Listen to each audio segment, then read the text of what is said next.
Bom, existem muitas correntes políticas que pregam, inclusive, sei lá, os anarquistas... Não vou entrar nesse mérito. Sei lá, os anarquistas... Não vou entrar nesse mérito. Sei lá, os anarquistas... Não vou entrar nesse mérito. Não vou entrar nesse mérito. Não vou entrar nesse mérito.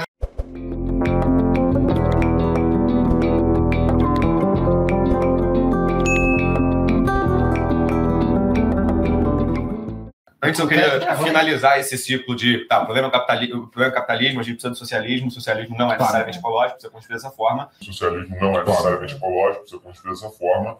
E aí eu queria trazer duas situações que são geralmente muito discutidas pela galera que fala do socialismo. Mas isso daqui, para vocês explicarem os contextos por trás disso, etc.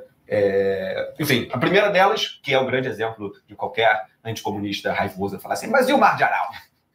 Isso é clássica.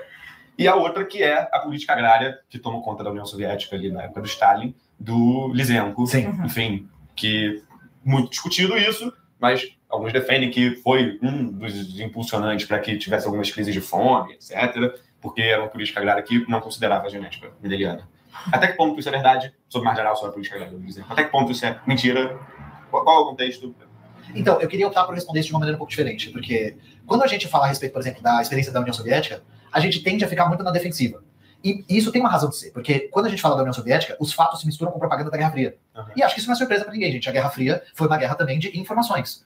Aí essas informações chegavam até nós de maneira distorcida com razões políticas. No lugar da gente explicar o que aconteceu de fato, eu queria propor uma outra reflexão a respeito disso.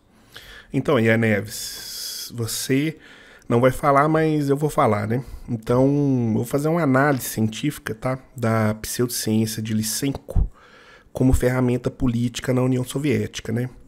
Então, o Trofim Denisovich Lysenko, né, que viveu de 1898 a 1976, ele foi um agrônomo soviético que promoveu uma abordagem pseudocientífica da biologia e da genética, conhecida como lysenkoísmo, né, durante o governo de Joseph Stalin. A sua influência resultou em graves retrocessos científicos e impactos devastadores na agricultura da União Soviética. Esse caso do Lysenko, né, é um exemplo clássico de como a pseudociência pode ser instrumentalizada para fins políticos, né, suprimindo o método científico e causando consequências socioeconômicas significativas, né. Então, quais são as bases científicas versus a pseudociência? O lysenkoísmo ele rejeitava a genética mendeliana e a teoria da herança cromossômica, amplamente aceitas na biologia desde o início do século XX.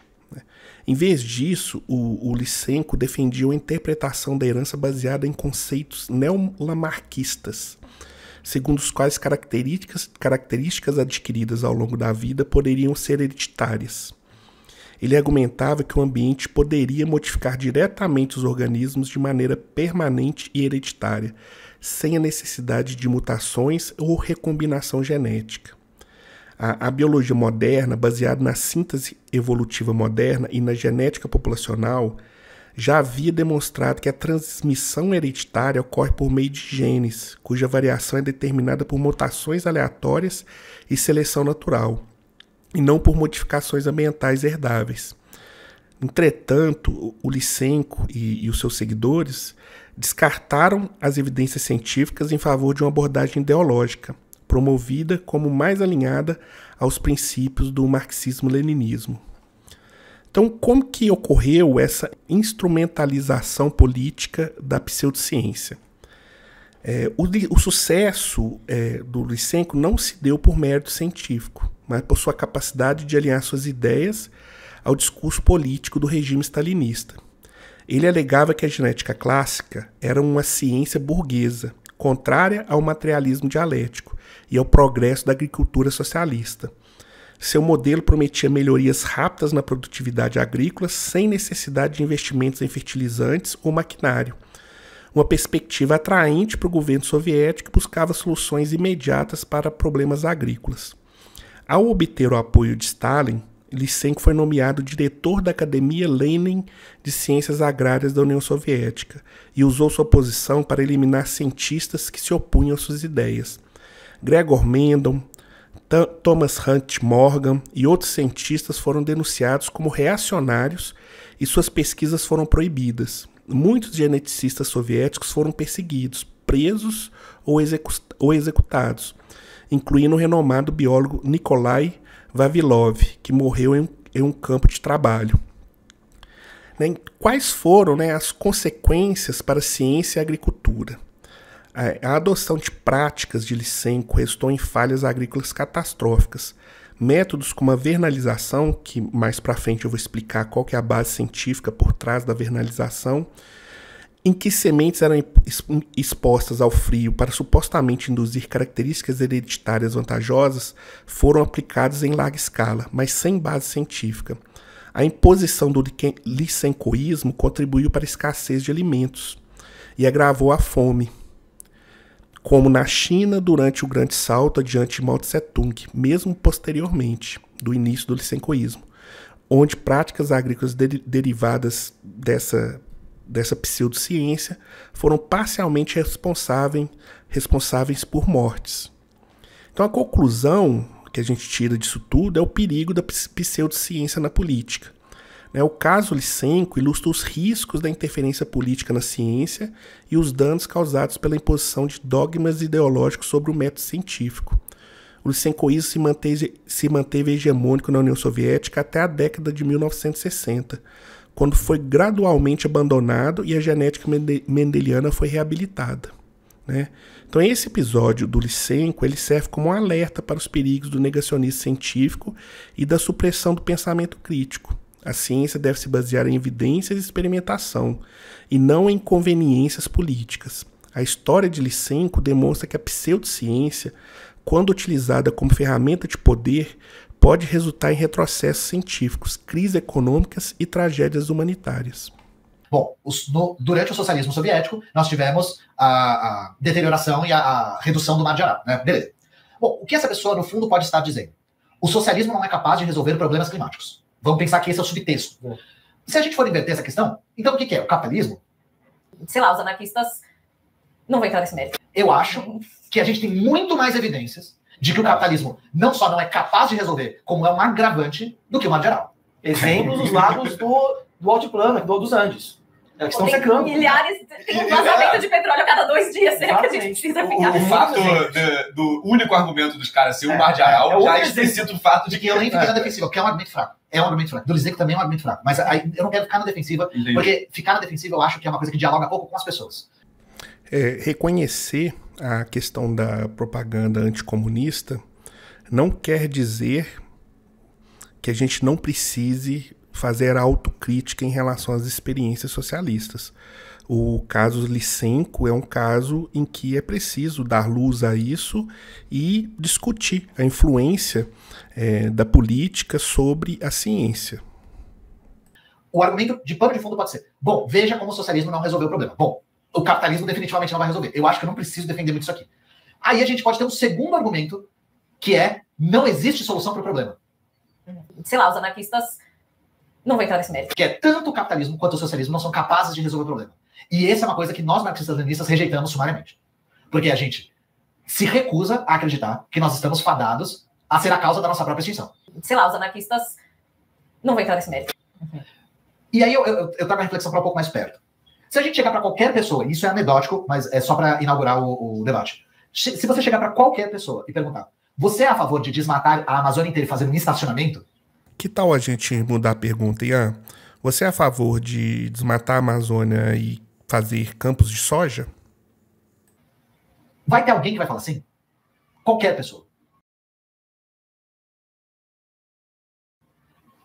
O que eu tô querendo dizer com isso? Eu não acho que a crise climática é um fator de desinformação e de falta de vontade. As pessoas sabem da crise. Elas sabem que o desmatamento afeta, elas sabem que o aquecimento global real, a maior parte das pessoas sentem, elas sabem disso. A questão é, você falou, não necessariamente o socialismo será ecológico, fato.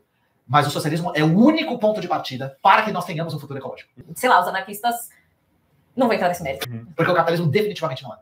E por que esse ponto de partida é importante? Porque ele parte da superação do capital como reprodução e produção da vida. E aí, diante disso, o Mar de Aral e o Lysenko, foda-se. Então, vamos ver se eu consegui entender o argumento. Foda-se, né? Foda-se se vai ter o colapso climático, foda-se qualquer coisa, vamos justificar, né? Ou vamos não falar do licencoísmo, vamos negar as experiências que deram errado, vamos negar que a China é o maior emissor de gases do efeito estufa, vamos negar que a China hoje está impulsionando a fronteira agrícola brasileira contra a Amazônia.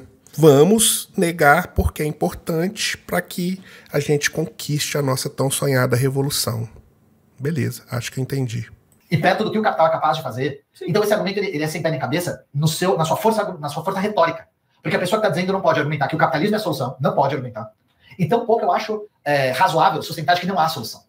Porque isso você disse, eu quero ver uma revolução em vida, né? Eu gostaria de ver uma revolução em vida. Eu fico em paz com a ideia de não ver em vida, mas eu não fico em paz com a ideia de não ser parte do que vai ser do futuro. Uhum. Eu quero pelo menos fazer parte da realidade nova que as gerações futuras vão ver. Pelo menos isso me tranquiliza, sabe? E, de novo, isso não é sobre mim, não é sobre a Bebel, não é sobre você, não é sobre nós. Né? Se nós estamos em paz ou não, isso é pouco relevante. Mas como você fez a pergunta, eu queria já colocar a questão do meu ponto de vista.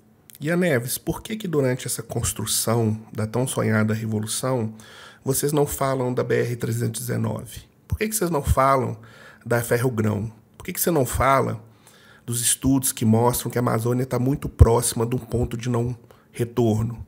Por que você não fala sobre a moratória ambiental?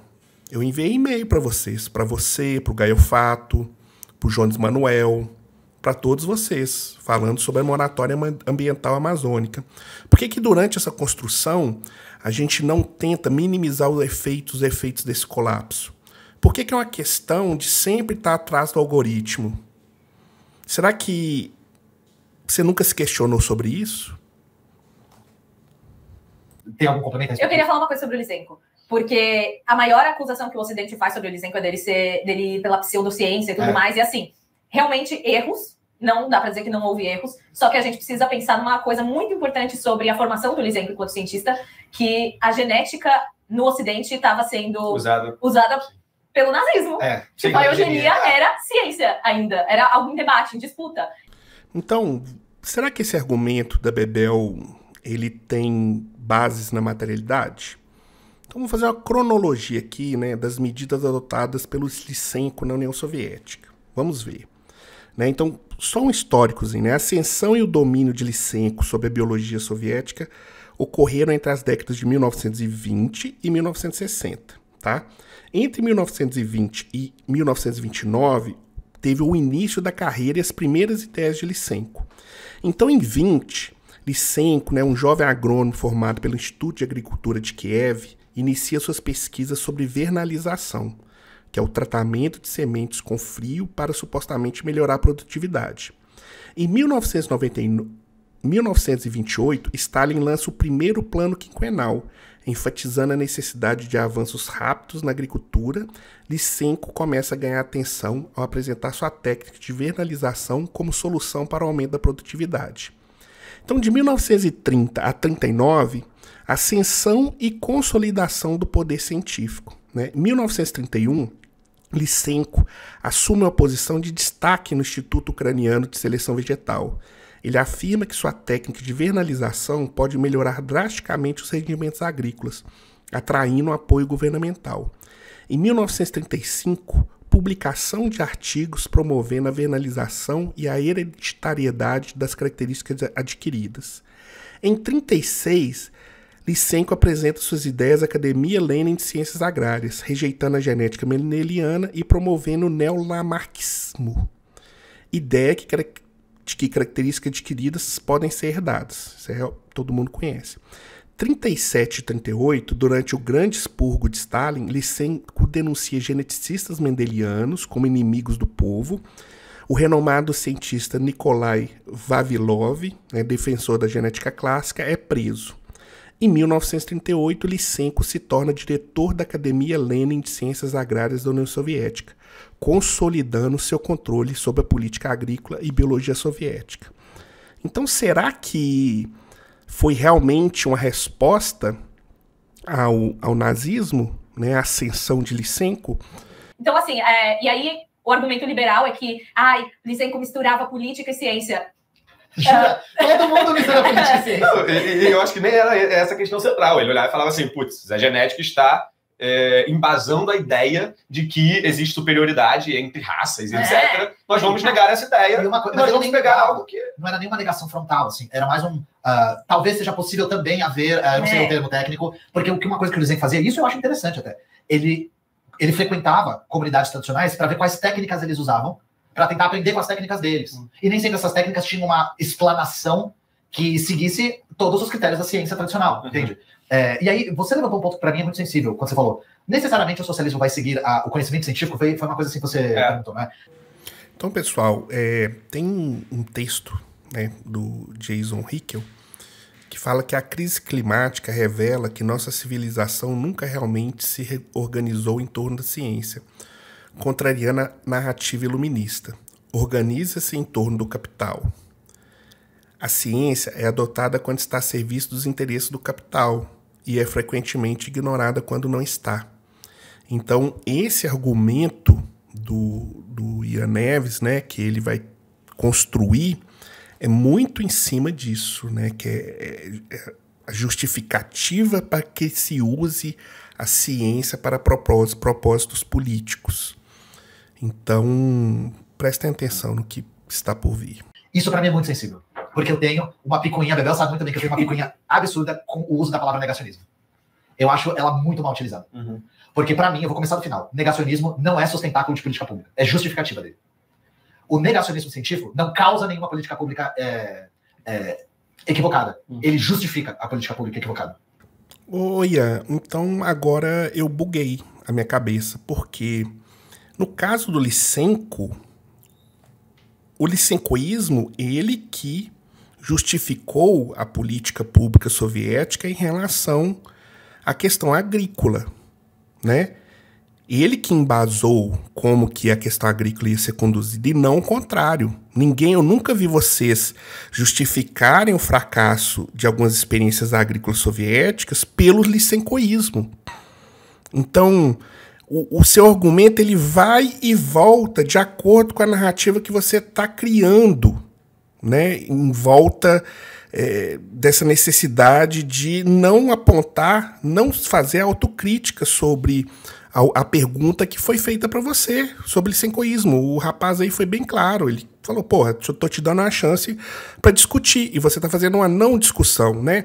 Você tá fazendo a discussão do capitalismo, do que não vai dar certo no capitalismo, mas você não respondeu a pergunta do rapaz, que é o que realmente aconteceu na União Soviética, como foi tratada, né, essa questão do negacionismo científico na União Soviética. Vamos pegar o exemplo agora das enchentes no sul, que são muito palpáveis, né? Em nenhum momento, a falta de manutenção, por exemplo, das comportas, foi o Melo negando a ciência. Foi ele fazendo o processo de privatizar o sistema de gestão de comportas. Então, mesmo que ele soubesse, não importa. Foda-se. A questão é lucro, entende? E aí o negacionismo vem depois para justificar isso. O foda-se é uma palavra menor do que o negacionismo, então. Foda-se é mais preciso. Foda-se é mais preciso. Porque negacionismo faz parecer que o debate é epistemológico. Sim. O negacionismo faz parecer que as pessoas não acreditam na ciência porque a negam. E que se nós colocássemos pessoas que acreditam na ciência, mesmo no capitalismo, aí de repente as coisas estariam boas, e não estariam. Não estaria. Porque o debate não é epistemológico. Não, é porque tem O uma objetivo base... não é necessariamente respeitar a ciência. O objetivo não é esse. Então, essa acusação de que ele botava política na ciência, gente, não existe separação entre ciência e Não política. existe. Não existe. Ciência e política são eu embrenhadas. acho que Não existe questão separação do da Lysenko- vida com a política, né, cara? A questão do Lysenko nisso era que ele fazia uma observação correta, que era depois de momentos de frio extremo, de calor, não sei o que, a planta produz melhor. Porque é uma característica natural dela para compensar. Ela fala assim, eu vou morrer, vamos deixar muita gente aí. Isso existe, sabe? E ele juntava isso com o que era o lamarquismo, né? Sim. Ou seja, vamos botar uma planta no frio extremo, agora vamos cruzar essa planta e ela vai ter uma vez produzir melhor. Por quê? Na base da coisa toda, ele negava a genética Eu mineral. ouvi uma garrafa abrir aqui. Isso daqui. Então, só para vocês entenderem que esse rapaz tocou muito na questão da vernalização, né? Então, o fenômeno que o Lysenko observou lá atrás é um fenômeno que hoje é descrito na genética como epigenética. Então, em alguns casos, as plantas elas podem responder na geração seguinte ou mesmo após algum tipo de evento ambiental. Por quê? Um exemplo clássico, né? Uma planta, ela é submetida a um determinado patógeno. Ela transfere determinadas questões de regulação gênica, por exemplo, metilação de fita de DNA, são vários, mas eu estou citando aleatoriamente, para a semente. E quando essa semente germina, aqueles genes de resposta àquele patógeno já vão estar ativados. Ou seja, a questão genética ela seguiu a questão mendeliana, a questão da genética moderna, mas houve um efeito de mudança na expressão desses genes na geração seguinte, na prole. Então isso é conhecido como epigenética. Sim, eu estou citando um exemplo, mas epigenética é complexo demais. Tem várias questões, não vou entrar aqui no caso, é só porque esse rapaz tocou muito nesse ponto. E para finalizar, cara, o que o Ian Neves fez aqui, isso aí foi uma das coisas mais grotescas que eu presenciei na minha vida. Então, é aquela coisa, né? Ainda que imposta, há que rejeitar-se sempre a normalização do absurdo. Então, a interpretação que eu tenho, né, do papel, principalmente do Ian Neves e de outros, é que eles são frutos muito dessa questão do algoritmo, da estética, eles são fabricados, mas quando você precisa tocar nos pontos centrais, nevrálgicos, né, da sociedade hoje, você vê que eles se omitem, porque essa omissão faz parte do jogo para se manterem em destaque. Né? Então você não vê nenhum destes web comunistas falando da BR, entendeu? Falando da Ferrogrão, falando da moratória ambiental. Eles não falam. Por quê? Porque dentro do discurso, dentro do própria militância deles, a questão ambiental é uma questão que não pode ser tocada. Ela é utilizada algumas vezes para fazer uma média com militância, para falar que se importa, mas eu nunca vi, e eu desafio qualquer um deles a tocar nos pontos que realmente são importantes para a classe trabalhadora hoje. São os pontos que vão evitar que essa classe trabalhadora sofra mais ainda durante esse processo de colapso climático. Eu já enviei e-mail, já entrei em contato, já tentei de tudo. Eles simplesmente ignoram. Quem faz essa briga são canais extremamente pequenos, que também têm dificuldade de crescer, tá? Tem o meu caso, né, que meu canal foi derrubado e está retomando agora, mas existem outros canais também que têm muita dificuldade de crescer porque eles não se curvam essa lógica do algoritmo, que é de ficar tratando assuntos que são não pautas, que são coisas que não vão melhorar em nada as condições de vida da classe trabalhadora, mas que os mantém em destaque. Então eles justificam essa questão da agitação em propaganda e tal, mas é um discurso vazio, desprovido de materialidade. Então eu estou encerrando por aqui.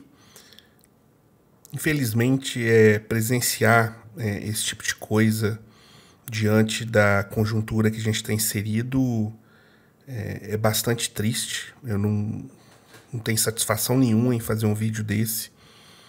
Então, mas eu acho que é importante a gente não deixar passar essas coisas batido.